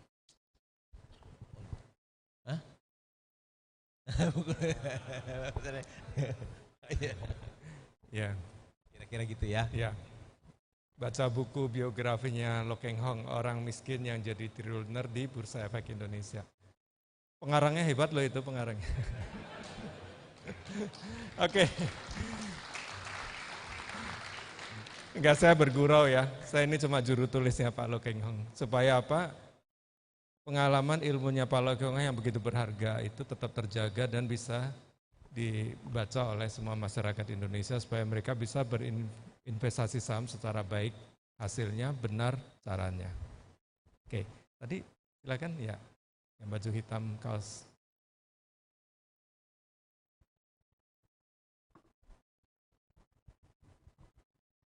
Silakan. Ya, selamat malam Pak Lukas, selamat malam Pak Lokengong. Ya, selamat Saya malam. Michael Lorenzo Pak, dulu alumni BAT 9 tahun 2021. Ya, yang saya mau Alumnus tanya. UI. Oh bukan Pak, ini seminar Hanggirstok. Oh, seminar Hanggirstok. Ya, Oke, BAT oke. 9. Yang saya mau tanyakan mengenai ini Pak, saham di sektor pulp and paper. Di sektor pulp and paper, saya sebut saja sahamnya Indah Kiat. Itu kan kita tahu labanya tahun lalu all time high, tapi sahamnya masih belum terbang sesuai dengan valuasinya. Mungkin waktu di 20.000 dulu itu belum mencerminkan kinerjanya, sedangkan kemarin kinerjanya yang tinggi, harga sahamnya belum mencerminkan kinerjanya. Dan dia pabriknya kapasitas sudah 95% produksi, dan mau bangun pabrik senilai 54 triliun untuk kertas industri dan untuk menunjang bahan baku pulp. Nah, menurut Pak Lokenghong bagaimana prospek ke depan di sektor pulp and paper, khususnya Indah Kiat yang mungkin bisa dikatakan wonderful company? Ya, sekian, terima kasih. Tahun lalu labanya besar ya, kalau tidak salah Indah Kiat itu labanya 13 triliun kalau nggak salah ya. Tapi harga sahamnya tidak kemana-mana karena harga pulp turun ya, harga pulp turun, jadi harga saham Indah Kiat juga turun. Tapi kelihatannya beberapa hari ini harga PAP mulai naik ya. Karena harga sahamnya juga sekarang beberapa hari ini juga naik ya, karena harga PAP and paper juga naik. Jadi harga saham Indah Kiat itu tergantung dari harga pulp and paper di dunia. Kalau dia naik, harga sahamnya ikut naik. Kalau harga pulpnya turun, dia ikut turun. Jadi kalau dia lagi murah, ya boleh beli. Ya.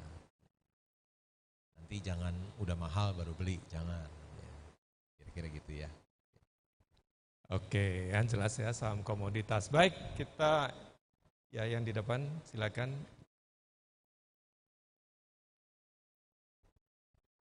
Ya, Ibu atau Mbak di depan silakan monggo. Ini siap-siap setelah ini satu pertanyaan terakhir ya. Ini silakan satu dulu. Oke, saya Cicilia dari Pekanbaru. Terima kasih untuk kesempatannya. Saya mau bertanya Pak Loh, kalau misalnya Pak Loh, kan kita kalau mau lihat saham yang bagus itu kan harus pelajari laporan. Terus saya lihat Pak Loh kan sering kunjungan gitu kan ke Kunjungan. Ya, itu biasanya poin-poin penting apa yang ditanyakan ke manajemennya gitu loh Pak. Terima kasih Pak Loh.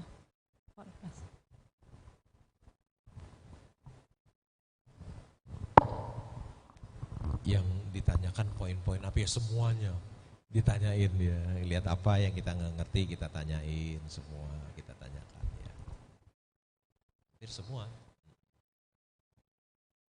Kalau ketemu Pak Harto, tanyanya, Pak, Geraha Natura berapa luasnya Pak? Berapa hektar?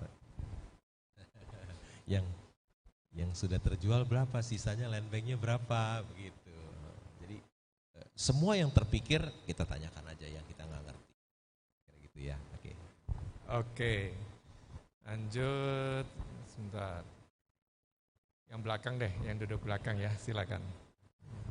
Jangan di depan terus. Oke, silakan.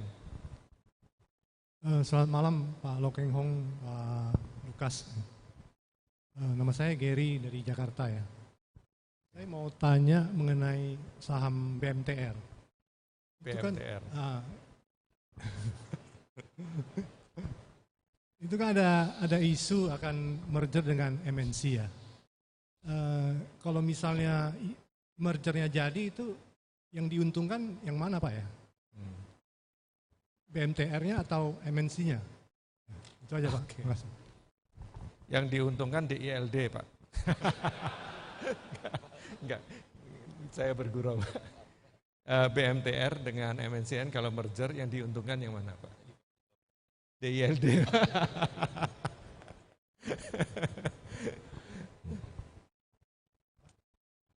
Kalau ini andai-andai berandai-andai ya. Kalau BMTR merger dengan MNC, siapa yang diuntungkan ya? Tentu saja BMTR yang diuntungkan. Ya. Karena nanti MNC akan hilang. Ya. Kalau sekarang kan MNC sehat karena semua laba dari TV itu larinya ke MNC sehingga MNC hampir hutangnya tidak ada. Ya. Nanti kalau di merger MNC-nya hilang. Jadi ada BMTR. Nanti laba-labanya TV itu langsung ke BMTR ya. Jadi hutang-hutangnya BMTR mungkin bisa dilunasi juga dari keuntungan TV ya. Kalau kita lihat kan MNC first quarter udah untung 600 miliar lebih, kalau kita kalikan 4 kan udah 2,4 triliun kira-kira ya, setahun. Ya, tentu yang diuntungkan andai kata berandai-andai kata merger ya. Maka yang diuntungkan dia karena semua laba dari TV itu kira-kira 2 sampai 2,5 triliun itu bisa melunasi hutang-hutang BMTR, tentu itu sangat diuntungkan. Gitu ya, andai kata merger ya, andai kata. Oke. Masih ada waktu, ini kalau pertandingan sepak bola memasuki injury time, sedang menunggu pertanyaan yang kira-kira bisa membuat heboh Bursa Efek Indonesia besok ya. Kayak terakhir kita di KSPM UI itu. Saya penasaran nih udah pada tanya Cevin, kemudian tadi ada tanya BMTR, ada INKP. Ini kok nggak ada yang tanya tentang DILD ya? Takut ya sama ini. Direksi komisarinya ada di sini. Ada yang mau tanya DILD? Mana yang tanya DILD coba? Nggak ada, nggak ada satupun. Tanya DILD Anda. Oke, cocok. Silakan Mbak.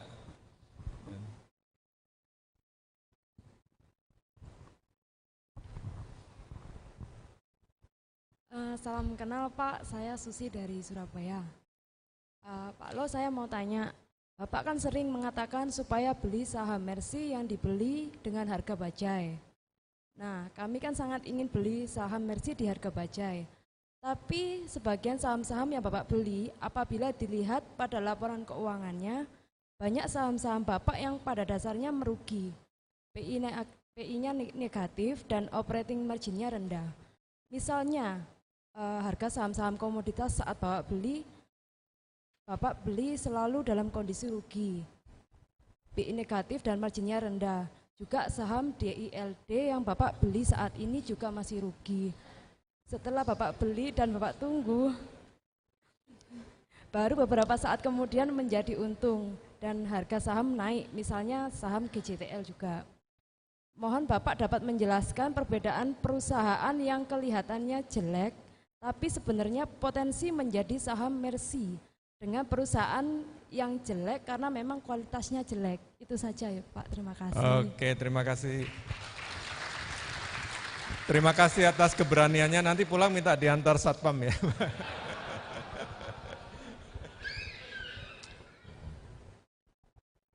Saya beli saham rugi, iya. Saya beli Intiland ketika Intiland sedang rugi kan. Saya beli Indika Energy juga ketika Indika Energy sedang rugi. Tapi kan saya bisa lihat kalau harga batu bara naik kan dia bisa naik ke 4.000 dari 100. Saya juga beli perusahaan Intiland rugi. Kenapa saya beli Intiland rugi? Ketika saya bertanya kepada, pertama kan semuanya orang baik dulu nih ya. Pengendali, direksi dan komisaris itu orang baik semua. Orang jujur dan berintegritas. Kemudian perusahaannya kan rugi. Saya tanya, tadi berkaitan nih tanya, apa yang Bapak tanya? Bapak yang tanyakan ini saya tanya gini sama direksinya Intiland, direktur Intiland. Pak, berapa sih nilai proyek Intiland di 65 proyeknya? Ya. Artinya kan banyak loh Intiland. Ada di sini Spasio, ada di Graha Family, ada di Intiland Tower, ada di Geraha Natura, masih sisa land bank 36 hektar, berapa tuh? Masih ada. Masih ada di South Quarter, gedungnya keren loh South Quarter. Masih ada di Regatta, proyek Intiland pertama yang melakukan reklamasi. Orang lain belum reklamasi, Intiland dulu yang reklamasi. Semua proyeknya, saya tanya ke direkturnya. Pak, seluruh proyek Intiland nilainya berapa sih Pak? Dia bilang 20 triliun. Keren nih 20 triliun. Market cap-nya berapa? Waktu 150, market cap-nya cuma 1,5 triliun. Market cap-nya 1,5 triliun, properti yang dimiliki ada 20 triliun. Potong hutang anggap 3 triliun kan, jadi masih ada 17 triliun sisanya. Bagi dengan jumlah sahamnya 10 miliar kan 1.700, harga saham pego. Itu kan Mercy harga bajai kan. Tapi saya nggak mau percaya gitu aja, saya bilang ke direktur, minta dong rinciannya yang 20 triliun. Minta dong rinciannya di mana, harganya berapa, dikasih. Terbuka ya, saya lihat, oh Intiland Tower harganya berapa ini semua. Oh iya 20 triliun. Cuman tempat-tempatnya saya nggak tahu, saya tanya Ibu Teresia, corporate service, ini sepatan di mana ya Bu? Saya nggak tahu sepatan di mana. Oh ini dekat belakang bandara Soekarno-Hatta. Satu 20 triliun. Terus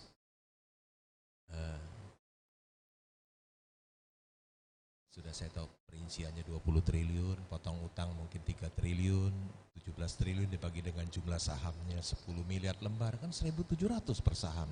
Harga sahamnya pempego waktu itu saya beli. Diskon nih 90%, ini kan Mercy harga baja. Nilainya 20 triliun, kalau properti booming, naiknya juga 1 kali lipat, tiba-tiba bisa jadi 40 triliun loh, yang 20 triliun itu. Nah udahlah, beli aja lah, beli. Saya beli properti, minta diskon 5% aja susah. Udah saya beli saham Intiland aja, sekalian beli developernya dapat diskon 90% gitu. Kira-kira gitu ya. Oke, terima kasih.